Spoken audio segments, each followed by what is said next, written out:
ሻሎም ሻሎም ቅዱሳን ነጉይታና ኢየሱስ ክርስቶስ ጸጋና ሰላም አብዛላህም ወቦታ ምሳኻትኩም ይሁን እግዚአብሔር ተባረከ ይሁን። እንግዲህ ሓደ ማስታወቂያ ክዛረበ ቅድሚኩም ቀሪበ ዘለኹ ና ኩሉ ክበጽሕ ድማ ዝመልእኽቲ ዝግበሩ ክብርና አምላኽ ይሁን።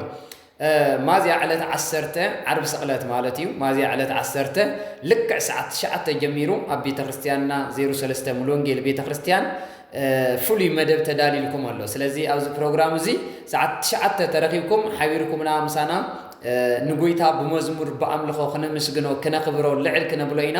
ዓርብ ስቕለት ምናልባት ካላንደር እውን ስለ ዝኾነ ስራሕ እውን ኣይህሉን።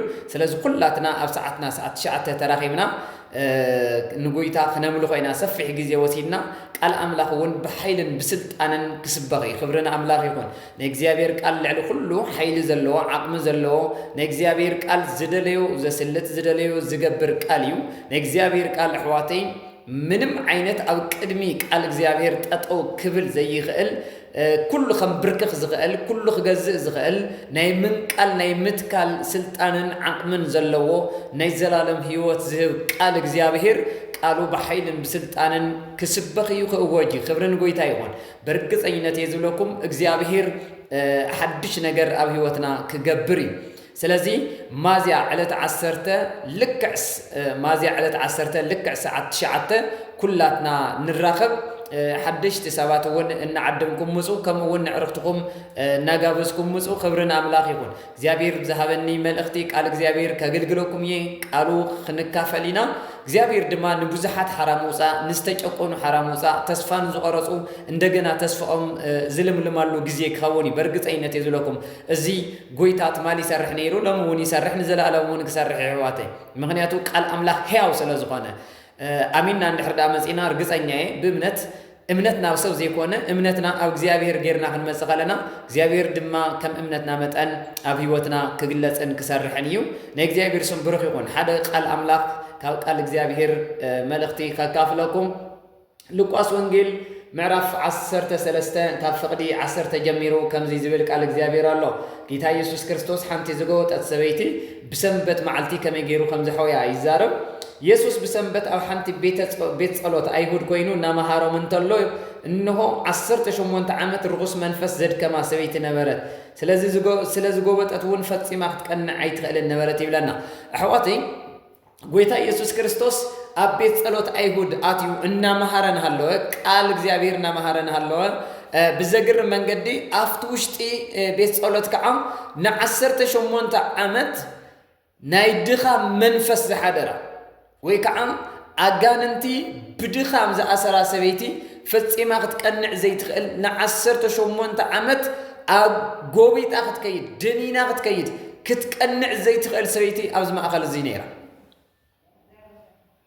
መን ዝኣሰራ ወይ ከዓ መን ዘድከማ?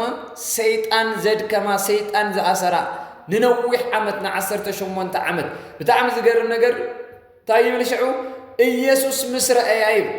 ኣሕዋተይ ብዙሕ ፀገም ዘለኩም ብዙሕ ሽግር ዘለኩም ተስፋ ዝቆረፅኩም ብኣገልግሎትኩም ክኾን ይኽእል ብጸሎትኩም ክኾን ይኽእል ብስራሕኩም ክኾን ይኽእል ብቤትኩም ክኾን ይኽእል ብደቅኩም ክኾን ይኽእል ብቤተሰብኩም ክኾን ይኽእል ብዝተፈላለየ መንገዲ መን እዩ ዝበፅሐለይ ትብሉ ኣሕዋት ሰባት እንድሕር ዳሃሊኹም በርግፀኝነት ቃል ኣምላኽ ሕያው ኢሎም መዓንቲ ኣሕዋተይ በጌታ በኢየሱስ ክርስቶስ ስም ናታትኩም ምናልባት ካብዛ ናይዛ ሰበይቲ እዚኣ ዕድመ ንላዕሊ ክኸውን ኣይኽእልን እዩ። ካብኣ ንላዕሊ ተኮይኑ እውን ንእግዚአብሔር ቀሊል እዩ። 18 ዓመት ኣብ እስራት ውሽጥን ዝነበረት ሰበይቲ ጎይታ ኢየሱስ ምስ ረአያ ግን ከምዚ ኢልዋ ክብርን ኣምላኽ ይኹን። ኣቲ ሰበይቲ ካብ ሕማምኪ ተፈትሒ ርኢኺ በላ ኢዱ እውን እንበረላ ሽዑ ንሽዑ ከዓ ቀንዐት ይብል። በርግፀኝነት ማዝያ ዕለት 10 ዓርቢ ከይትተርፉ ጎይታ ካብ ዝገበጥኩምዎ ዘቕንዐኩም ጎይታ ገዊጡ ናተይ ነገር ተኣሲሩ ናተይ ነገር ተታሒዙ ናተይ ነገር በዚ በቃ ምክንዋን ኣዊትልዎ ነገር እንድሕር ዳሃልዩ ናይ ምቕናዕ ምሸትና እዩ። ጎይታ ኢየሱስ ክርስቶስ ኣብ ህይወትና ብተኣምራት ዝግለጸሉ ምሸት እዩ። ጎይታ ሕቶታትካ ክምልስ እዩ ጸሎትኪ ክምልስ እዩ። ኣብዚ ፕሮግራም እዚ ከይትተርፉ ክብርን እግዚአብሔር ንኣምላኽና ይኹን።